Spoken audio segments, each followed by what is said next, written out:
Ce qui importe vraiment, c'est qu'en fait, on va vraiment, aller loin, vraiment loin dans les explications pour un petit peu essayer de comprendre pourquoi il y a toutes ces hésitations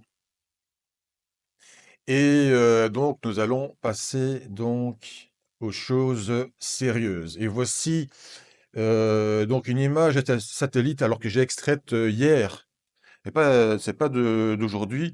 J'aurais pu le faire aujourd'hui, j'aurais eu parfaitement le temps, mais je trouvais que, vraiment la comment dire?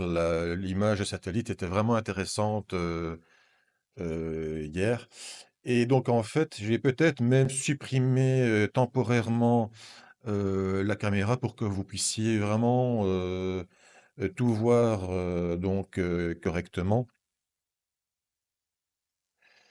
Mais voilà donc en fait, on a un paquet nuageux, un paquet pluvieux, du côté, au nord-est de la Floride.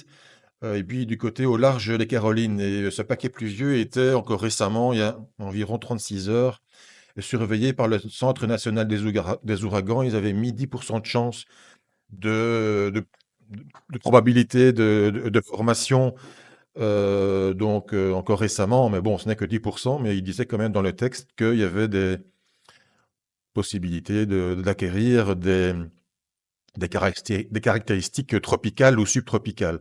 Ceci, a disparu, mais malgré tout, bon, bah, le paquet, il est toujours là, en fait.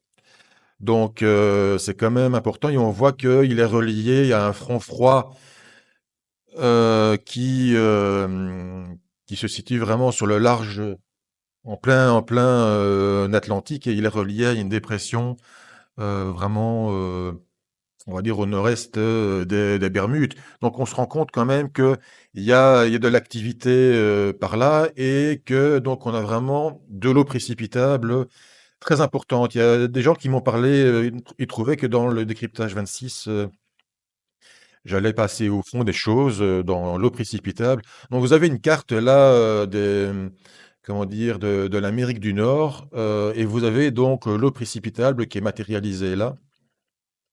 Et vous avez vraiment des valeurs très élevées. On va jusqu'à 56 millimètres d'eau précipitable. J'ai pas de crayon pour vous montrer, mais vous avez vraiment, si vous regardez, si vous savez vraiment distinguer la Floride, cette péninsule de Floride, vraiment qui est plus ou moins dans cette masse vraiment violette, et au nord-est, vous avez vraiment des valeurs de 56 millimètres. Donc c'est quand même beaucoup. Et on est vraiment, si vous regardez l'échelle en dessous, on est vraiment dans le blanc, en fait. Et même, il y a une couleur un petit peu verte, hein, verte un peu, comme on dit à ce moment-là, cacadois, quoi. Mais c'est vraiment dans le blanc, donc on est vraiment dans le très haut de l'échelle et on est quand même en juin, donc c'est assez impressionnant. Et, et on voit comment ceci est relié à cette dépression qui se situe au nord-est des Bermudes. Donc il faut bien se rendre compte que quelque part, cette eau précipitable est reliée à ce qui se trame dans l'Atlantique. Et si on va, donc là, on est à le mardi 10 juin, en fait. On est donc, on a là un zoom européen Atlantique, Nord-Atlantique, et on a vraiment cette langue de précipitable. Alors, elle est vraiment violette, et on voit encore les zones blanches qui se situent au large vraiment de la côte est des États-Unis. Donc, on est vraiment déjà à une latitude plus élevée, et on a cette langue qui continue vers vraiment bon, loin à l'ouest de l'Irlande. Enfin, c'est quand même déjà fort, beaucoup plus proche de l'Europe que des États-Unis à ce moment-là. Et ça devient même, on voit même la partie rouge qui est au nord-ouest de l'Irlande. Donc, on voit quand même que tout ceci alimente une dépression qui est située au sud du Groenland.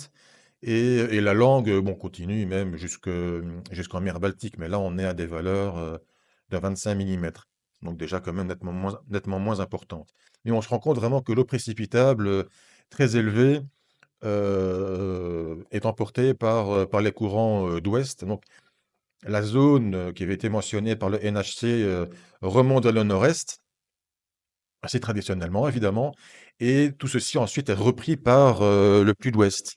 Et donc, on a vraiment, tout ceci qui est apporté. Alors, si, vous avez quand même l'œil, suffisamment, observateur, eh bien, vous pouvez, constater que, donc il y a, cette zone aussi, du côté, de la péninsule, ibérique.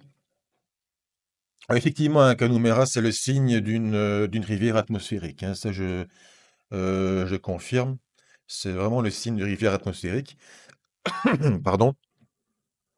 Et donc si on d'ailleurs, c'est justement le le petit truc que j'avais donné au, comment dire? À la diapositive suivante. On voit vraiment et là, on se retrouve donc aussi le 10 juin. On a donc cette eau précipitable qui est emmenée jusque même aux portes, de l'Islande. Faudrait pas s'étonner que l'Islande, donc je ne sais pas s'il va faire, très chaud, mais en tout cas, il va faire quand même assez moite dans le sud de l'Islande. Ce serait peut-être intéressant, du côté du 10 juin de voir un petit peu les cumuls, dans cette région-là, à faire quand même, relativement, à suivre. Mais voilà, je veux quand même attirer votre attention sur le fait que cette eau précipitable très élevée est emmenée depuis la Floride, jusque quand même dans l'Atlantique Nord.